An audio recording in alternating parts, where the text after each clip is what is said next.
যে সরকারটি এখন ক্ষমতায়, এটি কোনো গতানুগতিক সিস্টেমে, গতানুগতিক রাজনৈতিক পাওয়ার হ্যান্ডওভার প্রক্রিয়া আসেনি। বাংলাদেশের জনগণ দীর্ঘ 17 বছর গণতন্ত্র থেকে, মানবাধিকার থেকে বঞ্চিত হয়েছিল। বিএনপির প্রধানমন্ত্রী, সভাপতি এবং প্রধানমন্ত্রী দীর্ঘদিন নির্বাসনে ছিলেন। আমিও সেই দেশে নির্বাসনে ছিলাম। বিএনপি, জামাত এবং বাংলাদেশের জনগণ একটি অবরুদ্ধ কারাগারেই ছিল। পুরো বাংলাদেশ ছিল একটি কারাগার। আজকের বিএনপি নেতা হাবিবুর রহমান উনিও নির্যাতন ভোগ করেছেন। সুতরাং এবং অ্যাটলিস্ট জাতিসংঘের রিপোর্ট অনুযায়ী 1400 বাংলাদেশের নিরীহ সাধারণ জনগণ জীবন দিতে হয়েছে, কয়েক হাজারের উপর অঙ্গহানি ঘটেছে। এটি একটি অসাধারণ প্রক্রিয়ায় জনগণের আত্মত্যাগের পরে গঠিত হওয়া একটি আত্মত্যাগের পরে যে নির্বাচনটি হয়েছে, ফেসিবাদের বিদায় হয়েছে, এর মধ্য দিয়ে জুলাই সনদের মাধ্যমে গঠিত একটি সরকার। সুতরাং এই সরকারের কাছে প্রত্যাশা কিন্তু যাদের রক্তের বিনিময়ে সরকার ক্ষমতায় এসেছে সকলের চেয়ে বেশি। কিন্তু এই সরকার ক্ষমতায় এসে যেই কাজগুলো করলেন, অনেক মানে চাঁদাবাজদেরকে, ঋণ খেলাপিদেরকে ওনারা নমিনেশন দিলেন এবং অনেককে আবার বহিষ্কার করেছেন, পরবর্তীতে আবার দলেও নিয়েছেন। আপনারা বিবিসি সহ ইন্টারন্যাশনাল মিডিয়াতে দেখেছেন এবং ডেইলি স্টারেও দেখেছেন যে কাউরান বাজার থেকে দিনে 1 কোটি টাকার বেশি চাঁদাবাজি হয়। সে এলাকার জামাতের এমপিও বলেছেন সে এলাকার এমপি জামাতের, আর চাঁদাবাজি করবে অন্য কেউ হতে মানে হয়। আমি আসছি উনি ওনার অসহায়ত্ব প্রকাশ করেছেন, কারণ যে এমপির কথা অ্যাডমিনিস্ট্রেশন চলে না, এমপির কথা অ্যাডমিনিস্ট্রেশন চলে না, এমপির কথা ডিউটি কি জনপ্রতিনিধি হয়েছে সেখানে জামাতের, মানে জনগণ, সেখানকার জনগণ জামাতের সেই জনগণ থেকে অন্য কেউ এসে চাঁদাবাজি করে নিয়ে যাবে আর জামাতে, তাহলে জামাতের এমপি হলো কেন? আচ্ছা, আমি বলছি যে অ্যাডমিনিস্ট্রেশন তো বিএনপির হাতে, ক্ষমতা বিএনপির হাতে, এবং যেখানে বিএনপির প্রধানমন্ত্রী, দুঃখজনক ঘটনা কি দেখুন, বাংলাদেশে যিনি সর্বময় ক্ষমতার অধিকারী বাংলাদেশের বর্তমান সরকারি কাঠামোতে, উনি যখন বলেন ঢাকা বিশ্ববিদ্যালয়ে যে মানে দুর্নীতি আসলে আপরুট করা সম্ভব না, নির্মূল করা সম্ভব না, উনি প্রশ্ন করেছেন, উনি আমার শ্রদ্ধেয় বড় ভাই, উনি প্রশ্ন করেছেন যে আপনারা কি বিশ্বাস করেন দুর্নীতি নির্মূল করা সম্ভব? জিরো টলারেন্স দুর্নীতির বিরুদ্ধে আমি সেটি বিশ্বাস করতে চাই না এবং আমি পপুলিজম কথাবার্তা বলতে চাই না। ওনার তরফ থেকে শ্রদ্ধেয় জনাব তারেক রহমান সাহেব যখন এই কথা বলেন, তাহলে আমি বোধ করি একজন সাধারণ মানুষ মনে করবে যে উনি আসলে মানে দুর্নীতিকে উনি এক ধরনের সার্টিফাই করছেন। ওনার তরফ থেকে কৌশলগত কারণে উনি এই কথাটি বলতে পারেন না। উনি যখন বলেন যে যেখানে ওনার বিরুদ্ধে দেশি বিদেশে প্রপাগান্ডা হয়েছিল, আমরা যখন বিএনপি সহ একসাথে ক্ষমতা ছিলাম, ওনার বিরুদ্ধে আন্তর্জাতিক মিডিয়াতে প্রপাগান্ডা হয়েছিল, উনি এত পার্সেন্ট সামথিং। তো আজকে এসে যখন উনি এই কথা বলেন ঢাকা বিশ্ববিদ্যালয়ে যে বাংলাদেশে দুর্নীতির বিরুদ্ধে জিরো টলারেন্স, আপনারা বিশ্বাস করেন? আমি করি না। সুতরাং আসলে কথাটা হচ্ছে যে উনি বলছেন যে না, দুর্নীতিকে আমরা চেপে রাখবো, কিন্তু প্রশ্ন হচ্ছে যে দুর্নীতিবিদদেরকে বহিষ্কার করে, কাউকে বহিষ্কার করে আবার দলে নিয়ে যাওয়া এবং একজনকে নমিনেশন দেওয়া কাছাকাছি ওই জায়গাগুলোতে, আমি কারো নাম নাই বললাম, কারণ বাজারের আশেপাশে যারা দুর্নীতি করেন, তো তাদেরকে সহযোগিতা করা, তাদেরকে প্রমোট করা, এর মধ্য দিয়ে আমি বলছি যে বাংলাদেশের অন্যতম প্রধান সমস্যা হচ্ছে দুর্নীতি, চাঁদাবাজি। এটি যেখানে কন্ট্রোল হচ্ছে না, যেখানে আপনারা জানেন যে এটা বলছেন আপনি সরকারি দলকে খুব ছোট করে বলতে হবে, আমরা একজন থানার ওসিকে বদলির জন্য যখন কোটি কোটি টাকা লেনদেন হয় এবং 1 সপ্তাহ পরে যখন ওসিকে আবার বদলি করে দেওয়া হয়, এটি মিডিয়াতে এসেছে, আপনার হয়তো নজরে এসেছে। সুতরাং এই বাংলাদেশ তো আমরা চাইনি। আমি যে কথাটি বলছি যে প্রশাসন সহ বাংলাদেশের সর্বত্র চাঁদাবাজি মহামারী আকারে মানে বিস্তার করছে। আমি মনে করি যেই হারে চাঁদাবাজি সন্ত্রাস বৃদ্ধি পাচ্ছে, যেই জুলাই বিপ্লবীদের হাত ধরে বিএনপি ক্ষমতা আসলো, যাদের আত্মত্যাগের বিনিময়ে, তারা আজকে মুখের কথায় না হয় বিএনপির প্রতিবাদ করে, না হয় বিএনপির লোক যখন আঘাতপ্রাপ্ত হয় তাকে দিনে দুপুরে তার উপর আক্রমণ করা হলো। মামলা করতে যাওয়ার পর ওসি সাহেব বলেন যে সার্ভার ডাউন, মামলা নিচ্ছিল না, পরবর্তীতে মামলা করা হলো। এখন পর্যন্ত যারা সেখানে ছিলেন, মিডিয়া রিপোর্ট করেছেন, ছাত্র দলের সভাপতির সাথে মসজিদে কথা হয়েছে, তারা আক্রমণ করেছে, কাউকে কিন্তু অ্যারেস্ট করা হয়নি। বরং উল্টো ছাত্র দলের নেতৃবৃন্দ বলছেন যে মানে কুরবানির সময় তো পাথর নিক্ষেপ করার কথা, পাথর তো নিক্ষেপ করা হয় নাই, ডিম তো নিক্ষেপ করা হয়েছে। বিএনপির আরেকজন নেতা বলেছেন যে ভুয়া স্লোগান দেয়, আমরা যারা ছাত্র রাজনীতি করে বড় হয়েছি আমরা তা সহ্য করবো না। মানে কি, মাহমুদুর রহমানের উপর কুষ্টিয়াতে আঘাত করে বাংলাদেশে ফেসিবাদের নতুন যাত্রা শুরু হয়েছিল। আওয়ামী লীগ মাহমুদুর রহমান সাহেবের উপর আক্রমণ করে ওনারা ওয়াটার টেস্ট করেছিল। ওনারা যখন দেখেছে বাংলাদেশে এই অন্যায় অপকর্মটি করে ওনারা সফল হয়ে গিয়েছে। বাংলাদেশের জনগণ ফুঁসে উঠেনি, বাংলাদেশের জনগণ আওয়ামী লীগকে থামিয়ে দেয়নি। বিএনপি একই রাস্তা অবলম্বন করছে। বিএনপি কুষ্টিয়া, ঝিনাইদহ পাশাপাশি জেলা, তো তারা একই একই জায়গার মানুষ। আওয়ামী লীগ করেছে কুষ্টিয়াতে মাহমুদুর রহমানের উপর, আর বিএনপি করেছে ঝিনাইদহতে। করে এখন তারা আস্ফালন শুরু করেছে যে পাথর নিক্ষেপ করা উচিত ছিল, শুধু ডিম নিক্ষেপ করেছে। আজকে বিএনপির মন্ত্রী বলেছেন ওনারা তা সহ্য করবেন না। মানে কি? দুর্নীতি চাঁদাবাজি তো করছেনি, জুলাই সনদকে তো অপেক্ষা করছেনি। আপনারা জুলাই সনদকে বিধানগুলিত করলেনি। আপনারা পার্লামেন্টে যে বললেন শুধু নির্বাচন করার স্বার্থে ওনারা জুলাই সনদে স্বাক্ষর করেছেন। এই দ্বিমুখী পড়া এবং বাংলাদেশে দুর্নীতিকে নতুন করে প্রমোট করা, সার্টিফাই করা, বাংলাদেশের সন্ত্রাসীদেরকে প্রতিস্থাপন করা, ঢাকা বিশ্ববিদ্যালয়ের ছাত্ররা তাদেরকে দিনে দুপুরে থানা যে আক্রমণ করা, এই কি বাংলাদেশে মানে নতুন এই জুলাই পরবর্তী সরকারের সফলতা, নাকি চরম ব্যর্থতা, নাকি নতুন এক আওয়ামী লীগের নতুন? আপনি নাসিরউদ্দিন পাটোয়ারির কথা যেভাবে বললেন, বিপরীতে নাসিরউদ্দিন পাটোয়ারির বিরুদ্ধে যে ধরনের অভিযোগগুলি রয়েছে সে ব্যাপারে আপনি কি বলবেন? মানে তার যে ভাষাগত ব্যবহার, তার যে আপনি বলতে পারেন যে উনি ভাষাগতভাবে উনি আমাদেরকে এটা করেছে, উনি ভার্বাল অ্যাবিউজ করেছে, তাই বলে তাকে ডিম মারতে হবে, তাকে আঘাত করতে হবে? আপনাকে আমি মুখে একটা গালি দিলাম, আপনি আমাকে গালি দিবেন, কিন্তু আপনি তো আমাকে আঘাত করতে পারেন না। এটি তো ডিসপ্রপোর্শনেট হয়ে যায়। হাবিব ভাই বলেছে না হাবিব ভাই বলেছে না হাবিবের উপর যে আঘাত করবো না। হাবিব ভাই একটি কথা বলেছে, আমি হাবিব ভাইয়ের বিরুদ্ধে পাল্টা একটি কথা বলবো, কিন্তু আমি হাবিব ভাইয়ের উপর আঘাত করবো কেন? এটি তো ডিসপ্রপোর্শনাল হয়ে যাচ্ছে ভাই, এটি তো ফেসিবাদী আচরণ হয়ে যাচ্ছে না। কিন্তু ব্যবহার এবং শব্দ চয়নের মধ্যে তো একটা ইয়ে থাকতে হবে, একটা লিমিটেশন থাকতে হবে। আপনি বলেন, আপনি বিএনপি লোকজনকে লেলাই দেন, আপনি ছাত্রদলের নেতারা ওনাকে গালিগালাজ করুন। আমি অবশ্যই ওই লেলিয়ে দেওয়াটা বা শারীরিকভাবে আঘাতটাকে আমি কোনোভাবেই ব্যক্তিগতভাবে সমর্থন করি না। কিন্তু আপনি কি মনে করেন কিনা যে তার যে ভাষাগত ব্যবহার, এগুলির ব্যাপারও তাকে তার নিয়ন্ত্রণ করবার মতো সেরকম কোনো ইয়ে ছিল, বিষয় ছিল? তাকে সেটা অনিয়ন্ত্রিত হয়ে গেছে। হ্যাঁ, প্রত্যেকটা ব্যক্তির রাজনৈতিক কৌশল রয়েছে। আমি ব্যক্তিগতভাবে বোধ করি নাসিরউদ্দিন পাটোয়ারি যেভাবে আগাচ্ছেন এটা তার রাজনৈতিক কৌশল, সেটা আমি পছন্দ না করতে পারি। সে হয়তো আরো ব্যালেন্স কথাবার্তা বলা উচিত ছিল, বাট এটা সে রাজনৈতিক কৌশল হিসাবে নিয়েছে। বাট আমি মনে করি বিএনপি এক্ষেত্রে, এটি নতুন বাংলাদেশ, বিএনপির আরো লোকজন, হাবিব ভাইরা রয়েছেন, স্ট্রং কথা বলবেন নাসিরউদ্দিন পাটোয়ারির বিরুদ্ধে। ওনাদের নেতৃবৃন্দ আরো অনেক রয়েছেন, ছাত্রদল নেতারা রয়েছেন, স্ট্রং কথা বলবেন। কিন্তু আপনি আঘাত করবেন কেন? আপনি আঘাত করে তো আপনি ফেসিবাদকে প্রমোট করছেন, নতুন ফেসিবাদের। এখন যদি ছাত্র জনতা ফিল্ডে নেমে আসে, এটি কি ভালো হলো? এটি তো ভালো হলো না। এবং আমি মনে করি বিএনপি কুষ্টিয়াতে মাহমুদুর রহমানের উপর যেভাবে আওয়ামী লীগ সফল হয়েছিল, বিএনপি কিন্তু নাসিরউদ্দিন পাটোয়ারির উপর আঘাত করে সফল হয়ে গিয়েছে। কিন্তু at the end Awami League সফল হয়নি। বিএনপি যদি সেই পথে আগায়, বিএনপি সফল হবে না। ধন্যবাদ। জি, আপনাকে অনেক ধন্যবাদ জনাব ব্যারিস্টার বকর মোল্লা। আমি যাচ্ছি জনাব হাবিবুর রহমান হাবিব, আপনার কাছে যাচ্ছি। প্রিয় দর্শক, আপনাদের কোনো মতামত থাকলে আপনারা জানাবেন, আপনাদেরকে আমি যুক্ত করার চেষ্টা করব। চলমান ঘটনাগুলি খুবই আসলে আমাদের রাজনীতিতে বড় ধরনের আলোচনা সমালোচনার জন্ম দিয়েছে। দর্শকদের কথা বা মন্তব্য খুবই গুরুত্বপূর্ণ। আমি আপনাদেরকে একটু করে লিঙ্ক দিয়ে দেবো, আপনার প্রস্তুত হন, কয়েকজনকে আমি যুক্ত করার চেষ্টা করবো। জনাব হাবিবুর রহমান হাবিব, আমি সরাসরি যদি আপনাকে এই কথাটাই বলি, আমাদের অনেকেরই ভালো লাগেনি নাসিরউদ্দিন পাটোয়ারি যে ধরনের কথা বলেছে আপনাদের সিনিয়র নেতাদের বিরুদ্ধে। সে ঠিক আছে, আমরা সমালোচনা করেছি এবং সেটি ভার্বালি অ্যাকশন রিয়াকশন সবকিছু কমপ্লিটেড। কিন্তু তাই বলে মাত্র 3 মাস বয়সের একটা সরকারের নেতাকর্মীদের এতটা অধৈর্য হতে হবে কেন? শারীরিকভাবে কাউকে লাঞ্ছনা করার কি সমাধান? তার মানে কি এদেশে বিচার এখনো পর্যন্ত আপনাদের ভাষা, অনেকের ভাষায় মব আপনারাই করছেন, বিএনপি করছে, এবং বিভিন্ন ধরনের আইন শৃঙ্খলা রক্ষাকারী বাহিনীর যারা লোকজন আছে তারা কি নিষ্ক্রিয় হয়ে গেছে? সরকার কি এই জায়গাতে অনেকটা দুর্বল হয়ে গেছে যে সাধারণ মানুষ আইন হাতে তুলে নিবে? কি বলবেন? আপনাকে ধন্যবাদ। আপনার মাধ্যমে পিপুল অত্যন্ত জনপ্রিয় অনুষ্ঠান, যারা যেখান থেকে দেখছেন বিভিন্ন দেশ থেকে, তাদেরকে সশস্ত্র সালাম। বিজ্ঞ 2 জন সহ আলোচককে আমার শুভেচ্ছা চৌধুরী এবং আমার দেশটা বকর ভাই বট বাহিনী সদস্য। ধন্যবাদ। এটা কি বলেন আপনি? ওই কথা ধরে বলার কথা হলো, আপনাকে একটা ধন্যবাদ, হাততালি উঠে এত সুন্দর ভাবে আপনি বললেন, এই জন্য তো আপনার হাততালি পেতেই পারেন। আমি কারোর উপরে শারীরিকভাবে আঘাত হোক এটা চাই না। একটু যদি বলতেন হাবিব ভাই।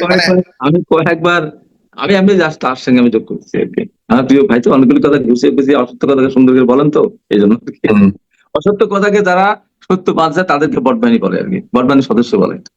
আমার বকর ভাই সুন্দর করে অসত্য কথা করে সুন্দর ভাই বলেন, তো আমার সাথে বিশ্বাসযোগ্য করতে পারবো তো, এই জন্য বলছি। যাক, এখন নাসিরউদ্দিন পাটোয়ারির উপর আঘাত হোক, যে কোনো কারণে আঘাত হোক, আমি এটা চাই। আমি অনেকবার আঘাতপ্রাপ্ত হয়েছি, তো আমি আওয়ামী লীগের আমাদের অনেকবার আঘাতপ্রাপ্ত হয়েছি, পরিশ্রমে আঘাতপ্রাপ্ত হয়েছি, এরশাদের বিরুদ্ধে বারবার আঘাতপ্রাপ্ত হয়েছি, হাসপাতালে থেকেছি। অতএব আমি এটা শারীরিকভাবে আঘাত কারবার পক্ষে চাই না। কিন্তু যে কথাগুলি নাসিরউদ্দিন পাটোয়ারি বলেছেন বারবার, একবার না 2 বার, দেখছেন একটা বাচ্চা ছেলেকে সাথে করে শেখাচ্ছেন মির্জা আব্বাস। আমি ভাই একটু যদি বলি, মানে আপনি কিন্তু বলে কি জাস্টিফিকেশন দিতে চাচ্ছেন কোনোভাবে?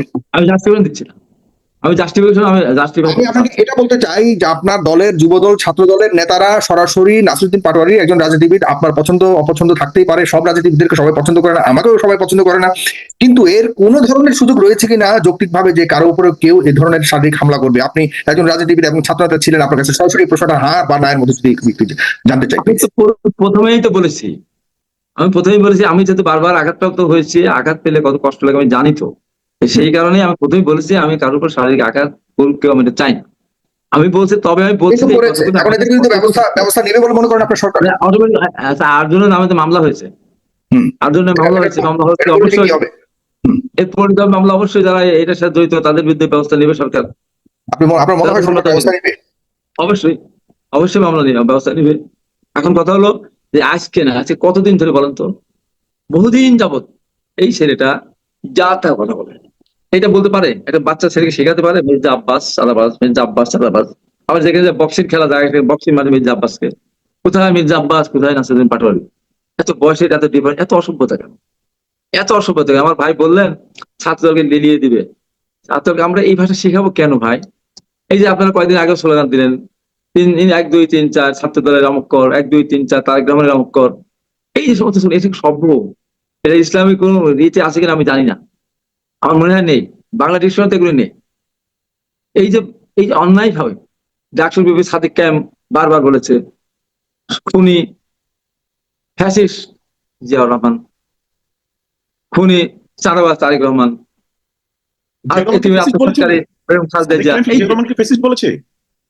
হ্যাঁ, নাসিরউদ্দিন পাটোয়ারি বলেছে, ওই গীত দেখেন এটা বলছে, এই যে কথাগুলো বলেছি আমি একটা কথাও না জানা কথা বলি না, যেটা বলে আসে সেগুলি আমি বলি।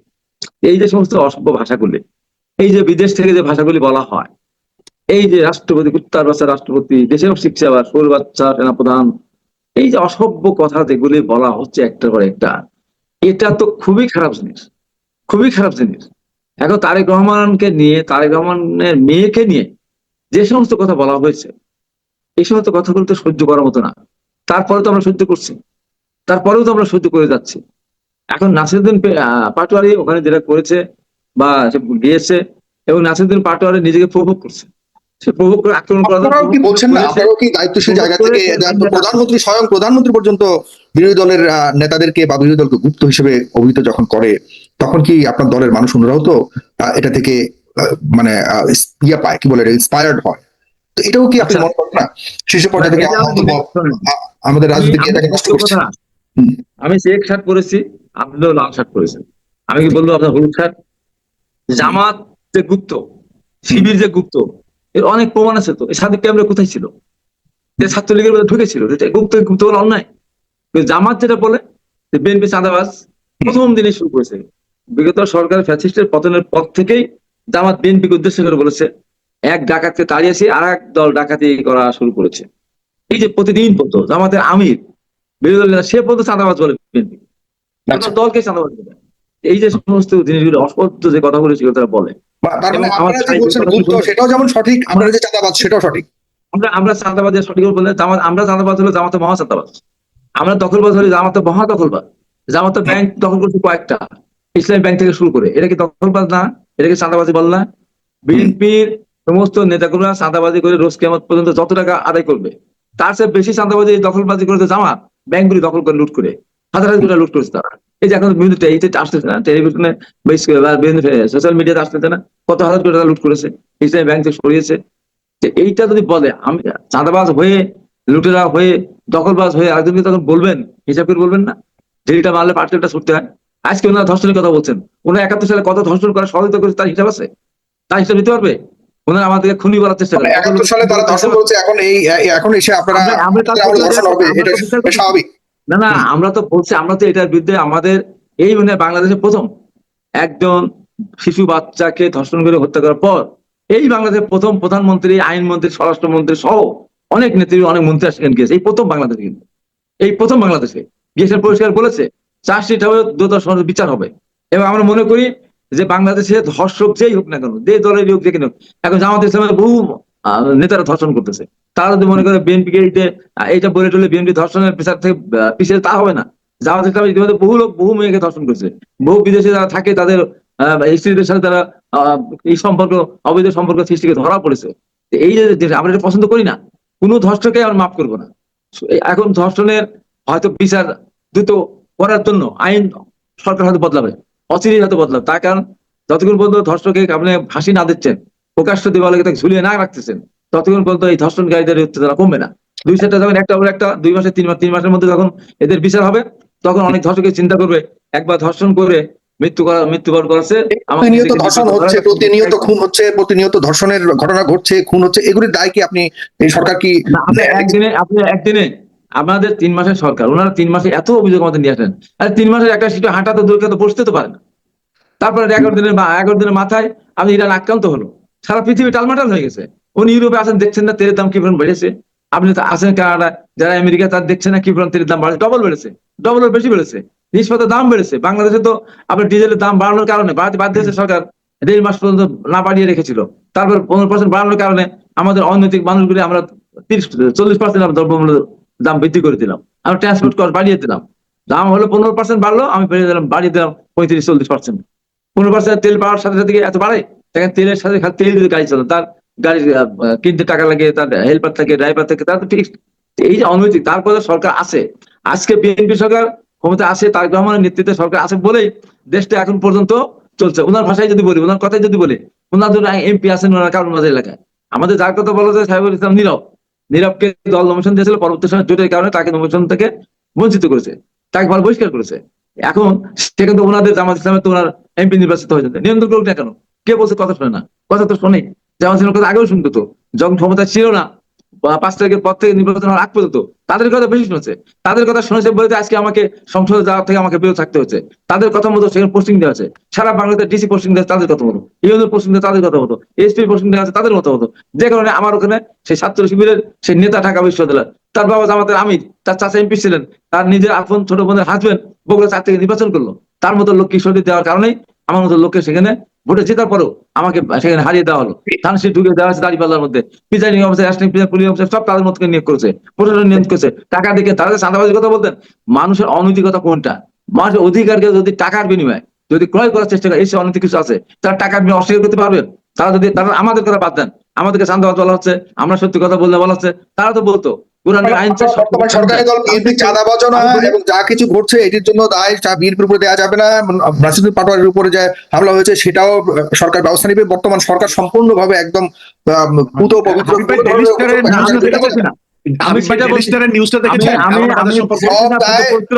আমি বলছি যে 3 মাসের সরকার আসার পরে, এখন একটা মানুষ, একটা শিশু জন্মগ্রহণ করার পর আপনি কি হেসেছিলেন নাকি? আমরা ইন্টারিম সরকারকে 3 দিনের মধ্যে ধরছিলাম। 3 মাস তো না না, দিনের মধ্যেও কিন্তু আমরা ইন্টারিম সরকারকে সুখে শান্তিতে ঘুমাইতে দেই নাই। প্রতিনিয়ত রাস্তার মধ্যে মানুষ বিভিন্ন ধরনের দাবি দাওয়া নিয়ে রাস্তায় নেমেছিল, এবং সরকারকে আমরা ওই সময় এই নিয়ন্ত্রণ না করতে পারার জন্য যথেষ্ট দায় দিয়ে তাদেরকে আমরা মোটামুটি সমালোচনা করে রেখেছিলাম। আপনারা তো বিগত আমলে আপনাদের সরকার পরিচালনার অভিজ্ঞতা রয়েছে, আপনারা ইলেক্টেড গভর্নমেন্ট, সুতরাং আপনারা যদি আপনাদের জনগণকে মেজরিটি নিয়েও যদি নিয়ন্ত্রণ করতে না পারেন তো কে পারবে? না না, আমরা তো চেষ্টা করতেছি, এবং আমি তো পরিষ্কার বললামই যে এই জিনিসগুলোর বিষয়ে আমরা আমল নিচ্ছি, এবং আমরা এটা নিয়ন্ত্রণ করব। আমাদের লোকেরা জন্য আমি যে কথা বলতেছিলাম, আপনি জন্মের সময় আপনি কেঁদেছিলেন, আমিও কেঁদেছিলাম, আমার ভাই আবুবকর উনিও কেঁদেছিলেন, হাসে নাই কেউ। তো একটা সরকার জন্মগ্রহণ করার সঙ্গে সঙ্গে যদি মনে করেন হাসতে, তার মানে আপনাদের কান্নাকাটির পিরিয়ড যাচ্ছে। আমরা চেষ্টা করতেছি, আমাদের কান্নাকাটির পিরিয়ড যাচ্ছে। জি হ্যাঁ, না না, 3 মাস বয়স পর্যন্ত আপনি কি আশা করতে পারেন? আর কতদিন এই কান্নাকাটি চলবে? তারপরে শোনেন, এই কান্নাকাটি থেমে যাবে। তারপরে যেভাবে তারা শুরু করেছে, ট্রেনে হেসে বিদায় করবো, 36 দিন নাসিরুদ্দিন পাটোয়ারি বলেছে আওয়ামী লীগকে 36 দিনে আমরা তাড়িয়েছি, বিএনপিকে 6 ঘন্টা লাগবে না। যে সময় তারা নির্বাচিত সরকার আওয়ামী লীগের সাথে তুলনা করতেছে, এদের কি বলা যায় বলেন তো? আওয়ামী লীগ ভোটে 24 সালে আমি তুই নির্বাচনে মাঝার ক্ষমতা, আমরা কি তাই? আমাদের জনগণের ভোটে আমরা নির্বাচিত হয়েছি। এবং আজকে তাদের লোক, আমি যে কথাটা বলতে গিয়ে আমি ভুলে গিয়েছিলাম, যে বিএনপির বিরুদ্ধে অভিযোগ আনা হচ্ছে। তারা বলে কোরআনের আইন চাই, শতকের শাসন চাই। নাসিরুদ্দিন কে আমার আবু বকর ভাই বলুক তো, এই যে জামাত ইসলামের দ্বারা বিএনপির কথা বাদ দেন, অন্যদের কথা বাদ দেন, জামাত ইসলাম তারা নির্বাচন করেছে, প্রত্যেকে হলফ করেছে, হলফ নামে লেখা আছে আমি 25 লক্ষ টাকা মধ্যে আমি নির্বাচন করবো, শেষ করবো। ওনারা কি 25 লাখ টাকা নির্বাচন করেছে? আমার প্রার্থী কয়েক কোটি টাকা খরচ করেছে, ভোট কিনেছে, আমাদের বিএনপির লোককে টাকা দিয়ে কিনেছে, প্রশাসনকে কিনেছে, বিভিন্ন পদে যদি যদি জামাত ইসলাম এত কিছু করে সরকার কিভাবে আপনার গঠন করলেন, আমি সেই প্রশ্ন আমার রয়ে যায়, না না স্বাভাবিক একটা প্রশ্ন রয়ে যায়। মেজরিটি নিয়ে আমরা এখন সব জায়গায় কিনে শেষ করতে পারে, সব জায়গায় কিনতে এমন তো না। আচ্ছা। মাছ ধরতে গেলে সবাই মাছ পায়, কেউ পায়, কেউ কম পায়, কেউ বেশি পায়। এখন তারা সব জায়গায়, আমার ওখানে বিদ্রোহী প্রার্থী ছিল, একটা সুযোগ পেয়েছিল, 4 বিদ্রোহী প্রার্থীর সুযোগ পেয়েছিল। বিদ্রোহী প্রার্থী না থাকলে ও সব টাকা দিয়ে কিনেও কিছু করতে পারতো না। এরকম অনেক জায়গায় ঘটনা করেছে। কিন্তু আমার কথা হলো যে কোথাও সফল হয়েছে, কোথাও সফল হয়নি। আমার ওখানে দিব্য চোখে আমি দেখেছি। বলুক তারা, জি, যদি তারা বলতে পারে একটা কথা, আমি উত্তরটা চাই, আমি শেষ করি। হাবিব ভাই, জামাত ইসলামী 39% ভোট পাইছে, জামাত যদি ইসলামী জামাতের 39% ভোট পাইছে। যদি জামাত ইসলামের একজন এমপি প্রার্থী সে পরাজিত হোক আর জয়লাভ করুক, সে যদি বলতে পারে, আমি হলফ করে আল্লাহর নামে শপথ করে বলছি যে আমি 25 লক্ষ টাকার মধ্যে আমার নির্বাচন সমাপ্ত করেছি বা শেষ করেছি, তাই আমার জীবনে আর কোনোদিন জামাতের বিরুদ্ধে কেন, আমি কারোর বিরুদ্ধে কোনো কথা বলবো না। এই কথাটা বলতে হবে, জামাতকে বলতে হবে। আর যদি বলতে না পারে, আর যদি আমি প্রমাণ করতে পারি 25 লক্ষ না, 25 লক্ষ টাকা তারা খরচ করেছে, তাহলে তারা তওবা করবে কিনা আপনার মাধ্যমে দেশবাসীকে জানতে চায়, যারা তাদের জানতে চায়। এই চ্যালেঞ্জ একটা দিয়েছে, এই চ্যালেঞ্জ আপনি গ্রহণ করছেন কিনা ব্যারিস্টার আবু বকর মোল্লা, আপনার কাছে এই প্রশ্ন রেখে আমি